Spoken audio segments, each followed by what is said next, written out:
សួស្តីអ្នកទាំងអស់គ្នាតោះថ្ងៃនេះគឺខ្ញុំមកនិយាយពីប្រភេទសាច់ជូរលាបឃ្លាដែលជាប្រភេទគេដាក់ម្សៅអ្នកទាំងអស់គ្នានិយាយទៅគេមិនគេធ្វើម៉េចទៅឲ្យវាល្អិតម៉ត់ដូចម្សៅអញ្ចឹងហើយដាក់ក្នុងចាកែវនេះមកយកទៅលាបឃ្លារបស់យើងគឺជួយបំបត្តិក្លិនកាត់បន្ថយការបែកញើសជួយកាត់បន្ថយដុំពោកក៏ដូចជាជួយឲ្យឃ្លាយើងស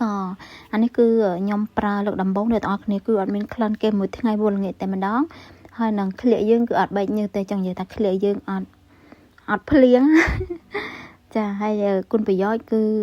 ល្អខ្លាំងមែនតើអានេះគឺមានលក់តាមទីផ្សារណាចានេះសម្រាប់បងប្អូនដែលមានបញ្ហាក្លិនឃ្លាហើយក៏ដូចជា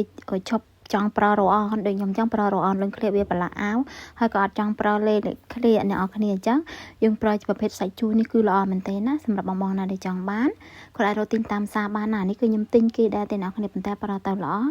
ខ្ញុំមកចែករំលែកជូនអ្នកនរគ្នាណាចាអញ្ចឹងវីដេអូនេះមានតែប៉ុណ្្នឹងឯងអរគុណច្រើនបាយបាយ